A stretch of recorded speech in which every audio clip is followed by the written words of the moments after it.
Boa noite para todo mundo. Estamos aí de novo. Tá dando problema na internet aqui, eu não sei porquê, mas hoje fizemos de manhã, deu tudo certo.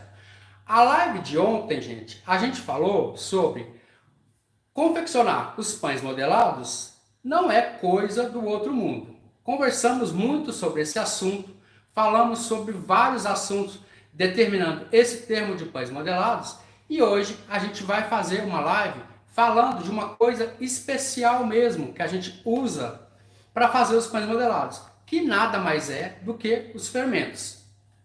E aí, eu vou fazer uma pergunta para vocês saberem o que acontece aí na casa de vocês. E a pergunta é: primeiro, eu preciso que vocês não assistiram a live de ontem, que vocês voltem para assistir, porque a live de ontem é muito importante, porque é uma casada com a outra, então eu preciso que vocês assistam a de ontem para juntar com a de hoje, para você já estar craque em saber quais são as massas base, quais são os tipos de fermento, quais são os tipos de farinha, quais são os tipos de pães modelados que vocês podem fazer. Primeiro, para saber de fermento, eu vou ter que fazer uma pergunta para vocês.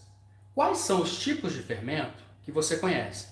Geralmente, antes de começar a falar do fermento, no finalzinho da aula eu vou deixar um tempinho para vocês mandar as suas perguntas que eu vou tentar responder a todos vocês, tá bom?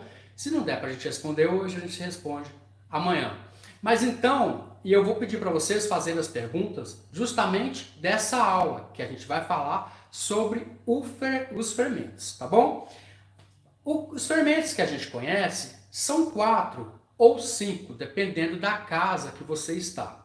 Por exemplo, o fermento em pó, que vocês falam no caderninho da vovó, fermento royal, fermento em pó royal, que todo mundo fala, né? Uma colher de sopa de fermento em pó royal. Esse aí, o pó royal, vocês conhecem. Bicarbonato de sódio. Depois, a partir daí, a gente tem o fermento biológico fresco, que é aqueles cubinhos, aquela massinha que a gente compra, a gente deixa na geladeira para fazer os pães. Lembra dela?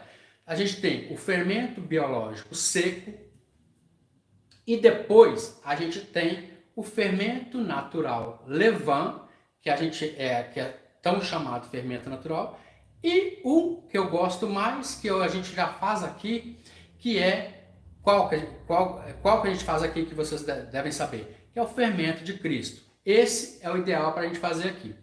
Primeiro, eu tenho que conversar com vocês sobre os dois primeiros tipos de fermento, que eles andam juntos e a gente precisa conversar sobre esses dois tipos de fermento. O primeiro fermento é o fermento em pó químico, que é esse que a gente faz bolo. E o segundo fermento é o bicarbonato de sódio. Bom, geralmente o bicarbonato de sódio e o fermento em pó, eles são usados para fazer bolo. Se qualquer receita que você tiver, ou você achar na internet, ou você for fazer qualquer uma outra receita que você for usar o fermento em pó, a gente não fala que é pão, a gente fala que é bolo. Então, para fazer bolo, a gente usa o fermento em pó. E para fazer os pães, a gente usa os fermentos biológicos, que têm vida, tá bom? Então, vamos conversar sobre o fermento em pó. O fermento em pó, eles sempre falam para você, quando você for fazer um bolo, ou se na sua receita aí estiver marcando para você fazer um pão com fermento em pó, não é pão, é bolo. Já começa por aí. Você precisa pegar esse fermento e colocar antes na farinha e peneirar. Isso vai dar uma nova aeração à farinha, vai deixar seu bolo mais macio e vai fazer com que a coisa melhor de todas, que é você não esquecer o fermento por último. Por que toda receita pede o fermento em pó por último? Porque ele tem duas ações. O fermento em pó, o em pó químico, ele tem duas ações. A primeira ação dele é quando você mistura com os líquidos da massa. E a segunda ação dele é quando você coloca dentro do forno que ele começa a assar. A ação do fermento em pó, ela, quando você mistura com os líquidos, ele vai soltando uma espuma, fazendo com aquela farinha e aqueles ingredientes levedem. Então, faz o bolo crescer. Agora, eu vou pedir para vocês um favor como atividade. A atividade que vocês vão fazer é com o fermento em pó e com o bicarbonato de sódio. Lembre-se que o fermento em pó, ele tem amido de milho, ele tem bicarbonato de sódio e nesse fermento em pó, eles são concentrados de maneira que cresce rápido a massa. Já o bicarbonato de sódio, ele não serve para ser fermento, porque ele neutraliza os ácidos e ele tira somente a acidez da massa e ajuda na fermentação. Ele sozinho não pode, porque quando você assa o pão, o bolo, você vai ver que dentro está cru e o gosto dele tem aquele gosto parecendo de ferrugem. Então o teste que eu quero que vocês façam como atividade em casa hoje é com fermento em pó e com o bicarbonato de sódio. Fermento em pó, você vai testar em meio copo d'água. Se ele espumar, ele está bom. Agora, o bicarbonato de sódio, ele só age se a água tiver ácida. Vinagre, abacaxi, laranja. Então, fique sabendo disso. Esses dois fermentos são para bolo. Fermento em pó para bolo, bicarbonato de sódio tem que ter o fermento em pó também, só em bolos de chocolate e bolos que tem acidez na massa, porque ele vai neutralizar a acidez, tá bom? Então, agora tá tudo certo. Já conhecemos, então, o fermento em pó e o bicarbonato de sódio. Agora, eu vou partir para um que vocês gostam muito, que é o fermento de Cristo. O fermento de Cristo é feito com farinha, açúcar, sal e água. Essa mistura você vai deixar 7 dias dentro de uma garrafa, sem a entrada de ar, para que possa acontecer a fermentação dentro desse vidro.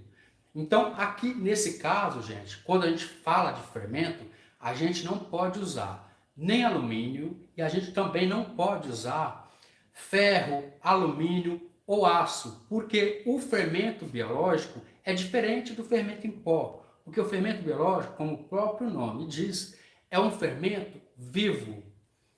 São micro-organismos vivos que ali eles vão se alimentar, entre aspas, do açúcar daquela massa, da glicose daquela massa ali, e em contrapartida, eles vão liberar o gás, que se chama gás carbônico, e que aqui na padaria a gente chama de fermentação. Então é isso.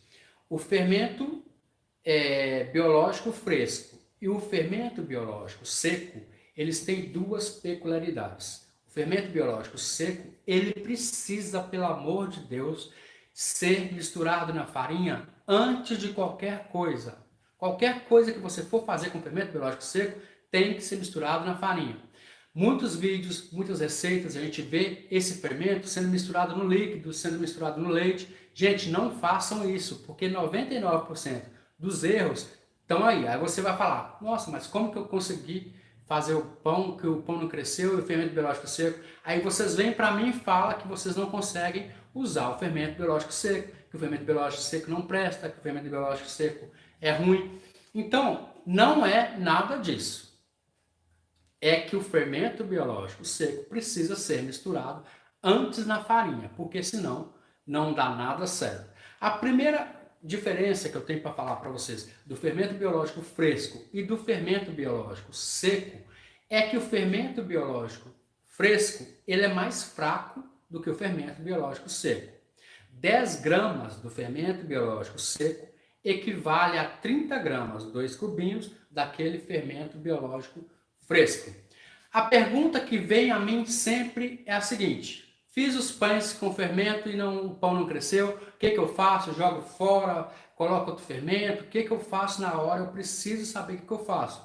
Primeira coisa, se você tem certeza que seu pão não cresceu, já demorou demais, muitas horas aí, e não cresceu, o que você vai fazer? Você vai pegar 2 cubinhos do fermento biológico fresco e vai pegar aquela massa que não cresceu e vai amassar esses 2 cubinhos dentro da massa. Vai amassar de novo. Se precisar de um pouco de farinha, coloca mais um pouquinho de farinha ali e amassa bastante e depois modela os pães de novo e espera crescer. Isso aqui na padaria a gente chama de salvar um pão que não cresceu. Então, a gente só salva uma massa que não cresceu com fermento biológico fresco, porque o seco, se você juntar lá, aí que vai desandar mesmo.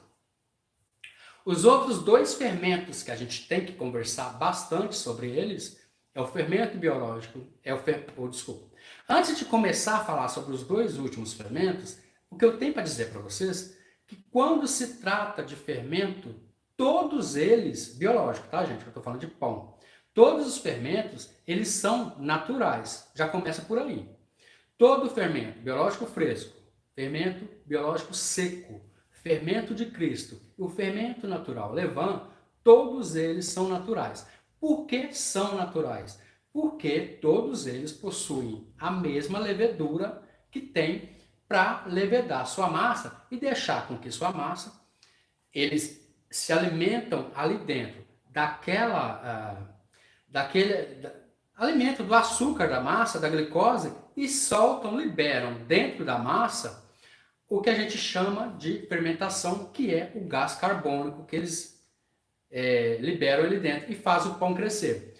Outra coisa importante que a gente tem que falar aqui quando a gente fala de fermento é que se essa massa não estiver bem macia, bem elástica e em cima estiver bem liso, esse gás carbônico, o gás do fermento, ele vai começar a expandir a massa, o que vai deixar do lado de cima, o que vai acontecer nesse lado de cima? Vai acontecer que vai dar bolhas, e essas bolhas elas vão estourar. E quando elas começam a estourar, aquele gás que está lá dentro, a fermentação, começa a vazar. E quando essa fermentação começa a vazar, é exatamente essa hora que o seu pão começa a murchar.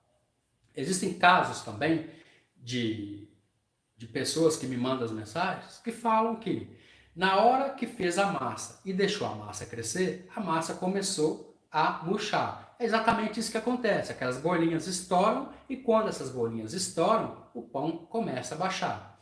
Bom, por que eu estou falando isso para você? E por que eu estou te dizendo isso? Porque eu sei e eu sou a pessoa que mais te entende. Porque eu já fiz pão que não cresceu, eu já fiz pão que ficou duro por cima, já fiz pão que queimou embaixo, queimou em cima, quando eu fui abrir estava cru. Então eu fiz vários tipos de pães que não deram certo.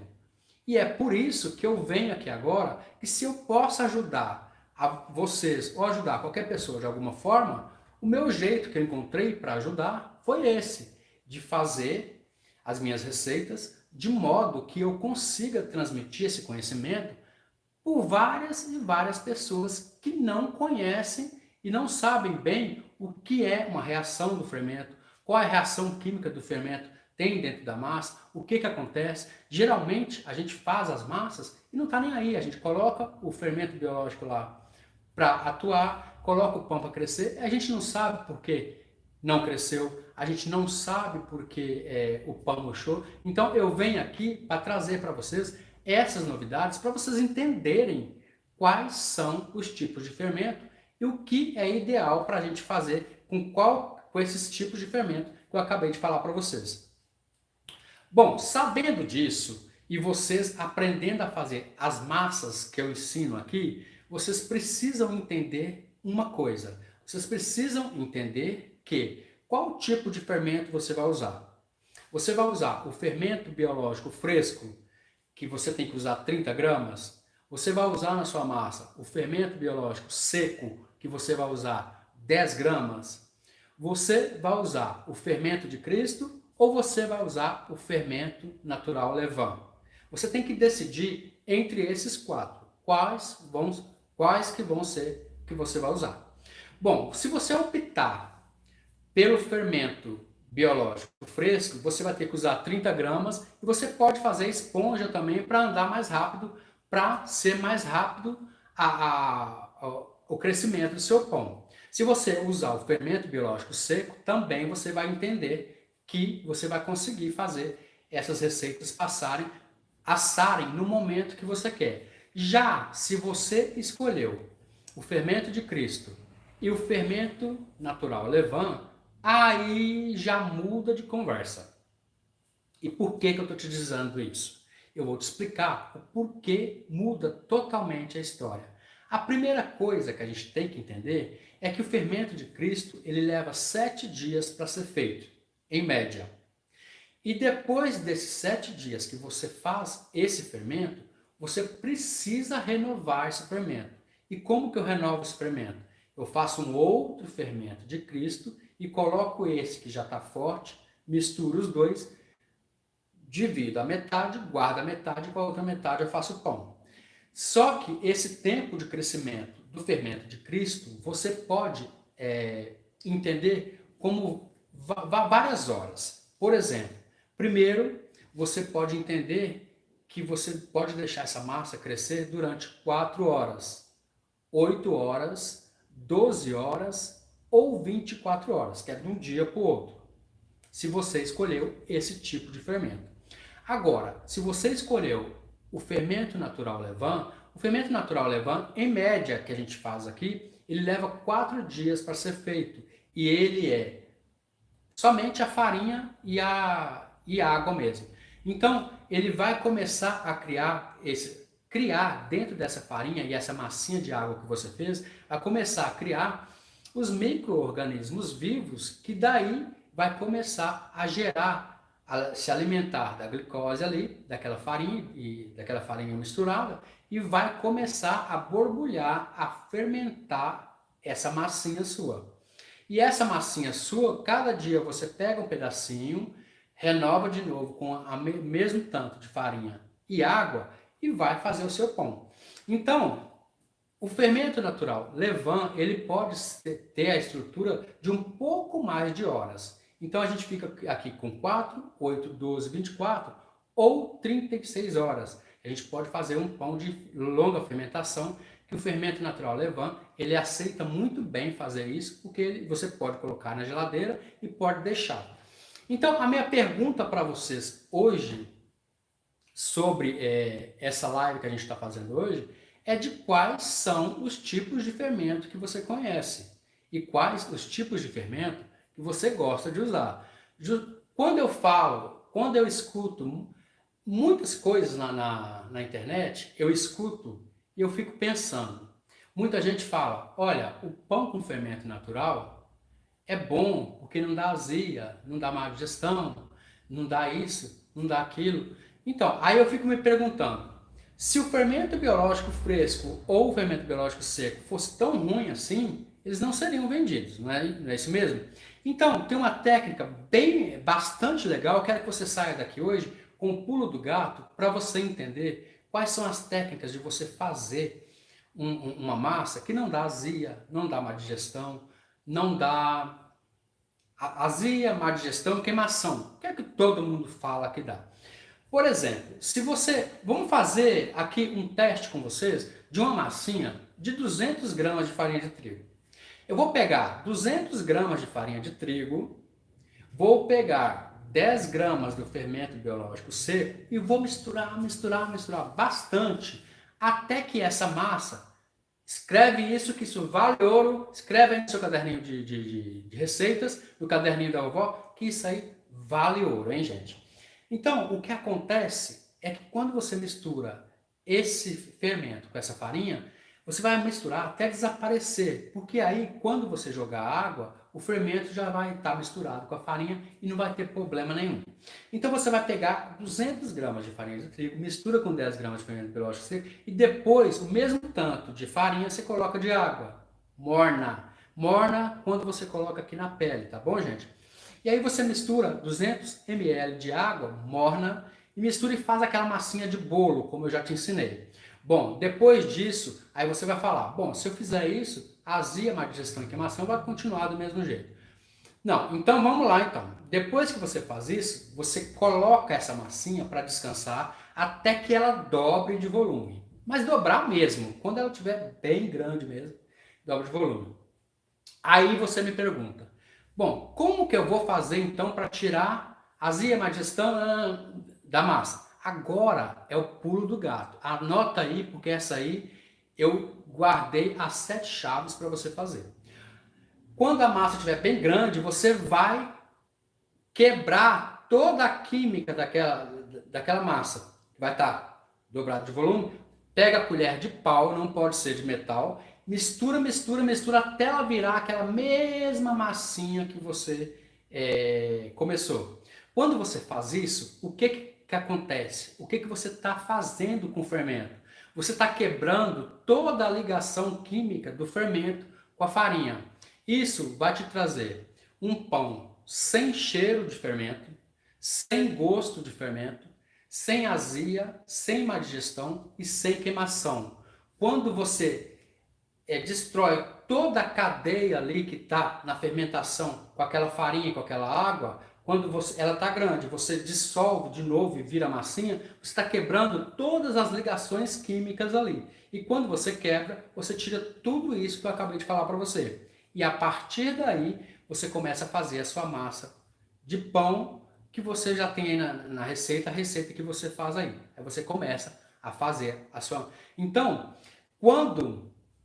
Eu vou falar uma coisa aqui que pode até ferir você, mas eu vou falar. Quando você quebra essa cadeia do fermento com a farinha e com a água, você faz esse fermento virar, é o que a gente chama de esponja, ele vira o quê? Um fermento natural levando, que não dá azia, má digestão e nem queimação. Então você precisa entender quais são as funções do fermento na massa, como que eu faço para deixar sem o cheiro de fermento, sem o gosto de fermento e sem dar esse desconforto, tanto que é tão falado quando a gente fala sobre os fermentos naturais. E só para lembrar você, aqui dos fermentos que a gente falou, tirando o fermento em pó e tirando o bicarbonato de sódio, o bicarbonato de sódio, todos eles são fermentos naturais. Então, para com essa coisa de falar que eu só uso no meu pão fermento natural. Para. A partir de hoje, parou, ninguém mais fala nisso mais. Todos os fermentos biológicos são naturais. O único problema é que os industriais, eles são mais concentrados. Então, eles agem mais rápido na massa e faz com que a massa fique bem melhor. Gente, o que eu tinha para falar para vocês hoje a respeito do fermento, dos 5 tipos de fermento são esses. A gente precisa transformar primeiro as suas mãos em mãos de fada e, como consequência disso, eu quero que você transforme as receitas antigas de pães do caderninho da vovó em objetos de desejo. Eu quero que você grave essa frase na cabeça quando você me ver. Transforme as receitas antigas de pães do caderninho da vovó em objetos de desejo. Então, as nossas lives é exatamente para isso e que se de alguma forma eu posso ajudar, a única forma que eu achei foi essa de passar o meu conhecimento em pães modelados ao maior número de pessoas possíveis. Tá bom? Bom, gente, então o que eu tinha para falar para vocês sobre isso, sobre esses fermentos, é isso. E espero que vocês anotarem tudo no caderno aí, para vocês saírem daqui colocando em prática já, para não perder nenhum detalhe, tá bom? Amanhã a gente vai falar sobre mais problemas que acarretam em que a gente não consegue fazer os pães modelados. Vamos falar vários assuntos e eu quero que vocês venham, participem, para a gente conversar sobre esses problemas que afligem tanta gente de não acertar os pães modelados. Gente, então eu vou encerrar nossa live por aqui. Eu vou deixar só alguns minutos aqui para vocês fazerem algumas perguntas. Se vocês quiserem fazer alguma pergunta, me faça agora. Eu vou ver se eu consigo responder todas as perguntas de vocês e vejo se vocês façam as perguntas de modo que sejam do jeito dessa live aqui que a gente fez hoje, tá bom? Então, gente, espero vocês amanhã para a gente conversar mais sobre todo o método, tá bom? O Elton, o método esponja, ele tem tudo a ver com o fermento. Então, como que eu faço? Eu vou dar uma receitinha de pizza para você, rapidão aí para você entender. Anota tudo que essa receita é a receita de milhões aqui, que o pessoal compra aqui, que vem não sei de onde comprar. Então vamos lá. Gente, presta atenção. 200 gramas dá? Tá, 200 gramas dá. 200 gramas de farinha de trigo. Aí depois você vai colocar 10 gramas de fermento biológico seco, Mistura, mistura, mistura. E aí você vem com 200 gramas, 200 ml de água. Pizza tem que ser água gelada. Mistura, mistura até formar uma massinha de bolo, certo? Feito essa massinha de bolo, você vai deixar crescer até dobrar de volume. Feito isso, mistura, mistura, mistura de novo para tirar o cheiro, gosto do fermento, não dá azia, não dá digestão e não dá queimação. Feito isso, aí você vem fazer a sua pizza. Outra coisa que todo pizzaiolo faz errado é jogar na esponja, jogar o azeite, o açúcar e o sal. Não, não faça isso, pelo amor de Deus. Pega outro recipiente aqui, outro recipiente qualquer aqui, mistura uma colher de sopa de açúcar para dar cor na massa, uma colher de sopa de sal rasa para dar o sabor na pizza e um fio de azeite. Esse fio de azeite, eu não vou falar a quantidade aqui para você, que você vai dando ponto até misturar esse creminho, até ficar um creminho. Esse creminho todo você joga lá na esponja. Por que tem que ser o creminho? Porque quando você vai jogar na esponja, ela fala, olha, jogou uma colher de sopa de açúcar. Aí a esponja fala, agora jogaram uma colher de sopa de sal. Agora jogaram um fio de azeite. Até aquela esponja entender que ela tem que reagir com todos esses ingredientes que você fez aqui, ela não entendeu nada e aí não vai dar certo. Então você tem que enganar essa esponja. Você fez aqui aquele creminho com azeite, açúcar e sal, vai entrar somente uma coisa na esponja. Aí ela vai entender, olha, entrou aqui um creminho, é só isso. Porque se você colocar várias coisas, desanda e não dá nada certo. Fica massa dura, fica massa crua, não dá certo. E a partir daí, mistura, mistura, mistura, Elton consegue e vai dando ponto com aí você vai dando ponto com a farinha de trigo até que você dê ponto de sovar com as mãos. A pizza tem que deixar crescer de novo até que você consiga mexer, abrir com as pontas dos dedos. Não dá nada de abrir com rolo, não. Quando você pode até abrir com rolo, mas você tem que entender que a massa de pizza ela tem que ser aberta com as mãos. Se você consegue abrir com as mãos e você quer usar o rolo, usa, mas primeiro precisa ser com as pontas dos dedos. Tá bom, gente? Então eu vou ficando por aqui. Beijo para todo mundo. Amanhã a gente se encontra de novo. Espero que amanhã a gente tenha bastante assunto para conversar e não tem nenhum problema, né? Então, vamos lá. Beijo para todo mundo e até a nossa próxima aula, que vai ser amanhã. Te espero aqui. Até lá.